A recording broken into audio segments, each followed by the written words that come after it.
What's up, guys? So today's video I want to do something slightly different, and I want to just kind of touch base on a subject that I kind of want to make a few videos out of, but I just wanted to talk a little bit about it today. And what that subject is, if you haven't already kind of guessed it from the title, is I want to talk about having a daily driver, a beater, whatever kind of car you want to call it, but something that's practical and something that is, it doesn't have to necessarily be, but us, common people or average Joes, we're not making a ton of money here, or at least I can speak for myself in saying that, but basically something that you can drive every day, you don't care too much about it, it doesn't cost you a lot to operate, and hopefully if you're traveling, or even if you're not, it's fuel efficient. The car that I'm about to talk about, which is my daily beater, I bought the car 3 or 4 years ago, and this thing has saved me so much money, and I'm gonna tell you why. So I bought this car, and I had one similar before it, and it kind of opened up a bunch of doors for me as far as what I was able to afford vehicle wise, and just throughout my whole life. So it's really saved me a lot of money, and I kind of want to let you guys in on some of the stuff that I've learned along the way. I'm not saying I'm an expert by any means or anything like that, but at the same time, this is something that I wish somebody had told me sooner in life, so maybe I could have benefited from it sooner, and I'm still benefiting from it today, but like I said, I learned it about 4 years ago. So let me get into it. Okay, so this is the car here that I want to tell you guys about. So this is my 2006 Volkswagen Jetta TDI, and TDI, if you guys don't know, it stands for diesel. So this is a diesel vehicle. You guys probably remember a bunch of headlines that this type of vehicle made in the news probably about a year ago. So I did some stuff to it. I'm gonna get into that. It's 2006 TDI. It gets between 40 and 50 miles per gallon, but basically I did a few things just to kind of clean it up a little bit. Tinted the windows. I put iBox Sportline lowering springs on it, 18-inch GTI wheels, just kind of cleaned it up a little bit, whatnot. But this car here, like I said, gets 40 to 50 miles per gallon. And I also did a Malone Stage 2 tune on it, which basically gives you more power and gives you more fuel economy. So let's go ahead and get into the specifics on why I like this car. So like I was saying, I bought this car probably about 4 years ago now.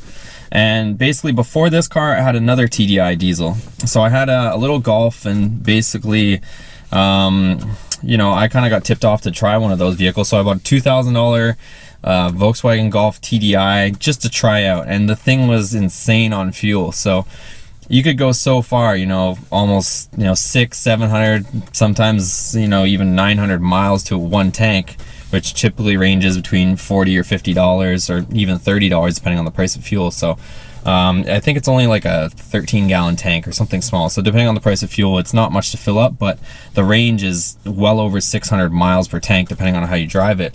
So I drove that for about a year, and then I kind of upgraded it to this version.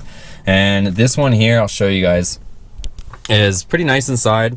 It's all leather, heated seats, fully loaded, for the year. It's got a touchscreen with Bluetooth that I put in, so leather wrapped steering wheel. So it is a nice vehicle to drive. I don't consider it a piece of junk. The seats aren't ripped or anything like that.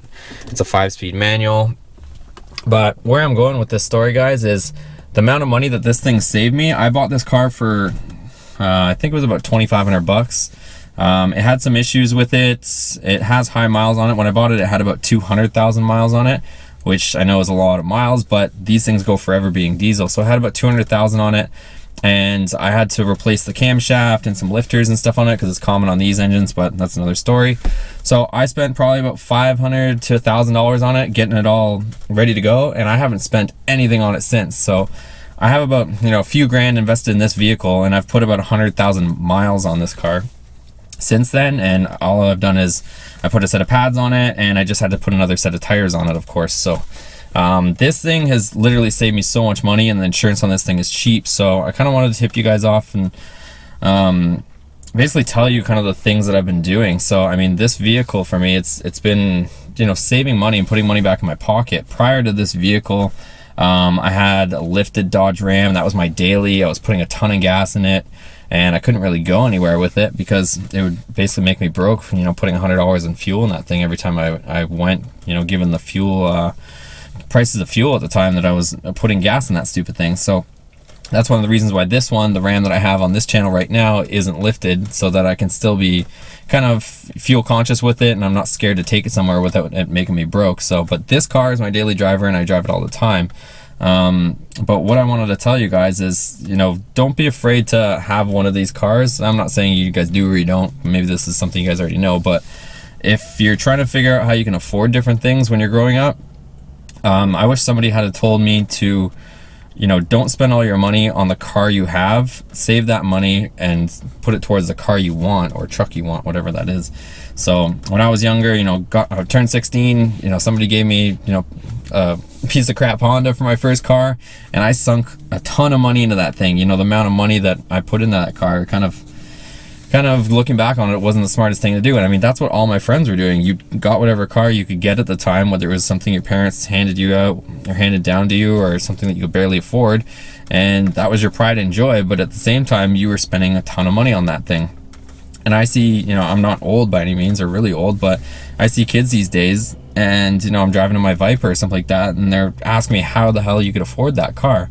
Or, you know, I had some older guy make some smart ass comment to me the other day saying, you know, is that your old man's car? And I looked at him with a funny face. I said, no, it isn't actually. So, you know, everything I have, I own, I've paid for, you know, with my own money. So, but at the same time, I've been smart with my money. You know, even simple stuff like cell phone bills, you know, my insurance, all that stuff, I've always looked at to see what my monthly expenses are and how I could kind of trim the fat on all that stuff and reduce my monthly expenses. Same time, you know, I try to, you know, improve myself and make good money at the same time on what I do. But you got to minimize your expenses, and having a car that's a bit of a beater, fuel economy vehicle allows me to do that. I mean, even just small stuff like, you know, if there's car parts or something that's, you know, way out of the way, maybe it's an hour away, that if I was driving my Dodge Ram, I'd go, okay, $100 part, or, you know, a few $100 part, I'm not going to put $100 in gas in my truck to go get that, because it's not going to be worth it. This thing literally, you know, it cost me $5 to go 100 miles. So, I mean, I can jump in this thing, go pick something up across town, come back, and the fuel needle didn't even move on the thing. So it kind of opens the doors to more opportunities. I'm not saying you guys have to go out and buy a diesel car or anything like that, but this is just the avenue I went. But having a vehicle that is, you know, fuel conscious does definitely help in a lot of different circumstances. So I kind of want to let you guys know about that, and, you know, let me know what you guys think in the comments below on this stuff. I kind of just wanted to scrape the surface on this topic, because I know it's something that's always been on my mind, and something that people ask me, how do you afford it? How do you do this? And, you know, how do you afford to have those vehicles? And then I'll modify them and stuff like that. And really it just comes down to being, you know, smart with your money that you have, and, you know, of course, trying to always improve yourself and improve your income and whatnot. But at the same time, is if you're smart with your money, you're not wasting all your money and spending it all, and, you know, you really look at your bills every month and try to consolidate them and really look at them and see if you can, like I said, trim the fat, so to speak, off your bills. It makes all the difference, guys. So with that being said, guys, I hope you enjoyed this video.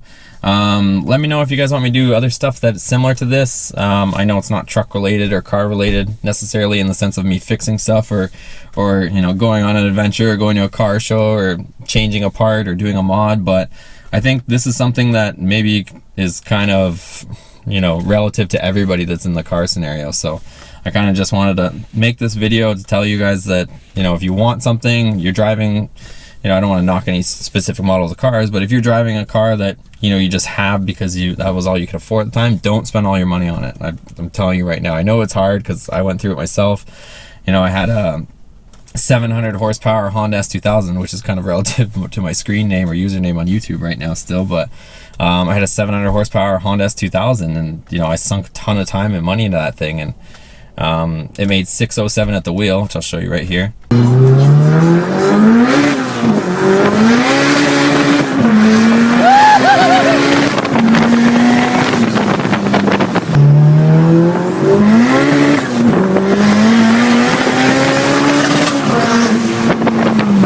And basically that car was a ton of fun, but at the end of the day, you know, I wanted a Viper, I wanted, you know, bigger, better things, and now I'm looking at other things. I'm setting more goals for myself.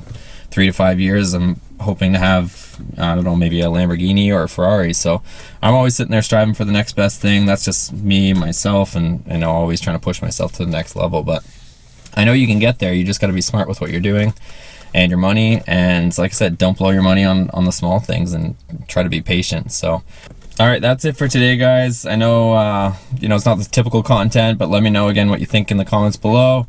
Like, subscribe. We'll see you on the next video. Take care.